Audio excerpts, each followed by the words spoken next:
আমার প্রশ্নকারী ভাই প্রশ্ন করেছেন, মাসবুক ব্যক্তি অন্য মাসবুককে দেখে নামাজ আদায় করলে জায়েজ হবে কি না।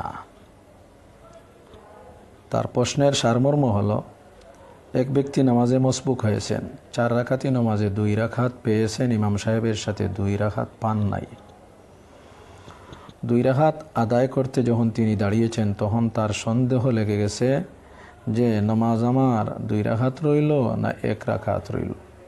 তখন তিনি তার পাশের আরেকজন মসবুককে দেখে দেখে তার মনের সন্দেহ মিটাইতেছেন যে উনি তো আমার সাথে মসবুক হয়েছে, উনি যখন 2 রাকাত পড়তেছে তাহলে উনার মতো দেখে দেখে আমিও 2 রাকাত পড়ে নিলাম, এটা জায়েজ হবে কিনা।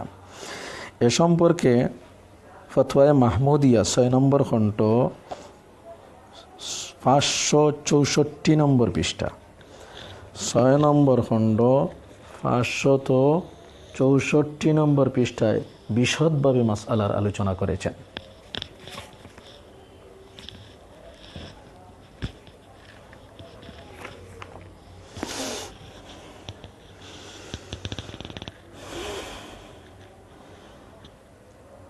যার সারমর্ম হল,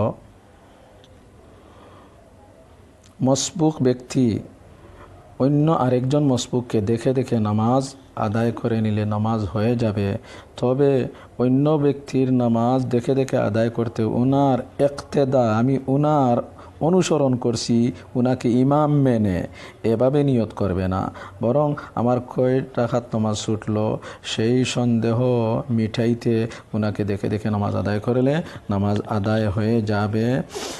उस तरह उसकी नमाज सही हो जाएगी, मगर उसकी इक्तदा की नियत ना करे, बल्कि वैसे ही जितनी रकातें वो पढ़े वो भी पढ़ ले। এ সম্পর্কে ফিকহের আরেকটি প্রসিদ্ধ কিতাব হাশিয়াতুত তাহতাবি, সেই কিতাবেও এভাবে বর্ণনা করেছেন। হাশিয়াতুত তাহতাবি 159 নম্বর পৃষ্ঠা। কাজাল মসবুকানে মুলাহিজান আহাদুহুমাল আখরা লিয়ালামা লিয়ালামা আদাদা মা আলাইহি মিন ফাইলিহি ফালা বাসা বিহি। আল্লাহ তাআলা আমাকে আমলের তৌফিক দান করুন।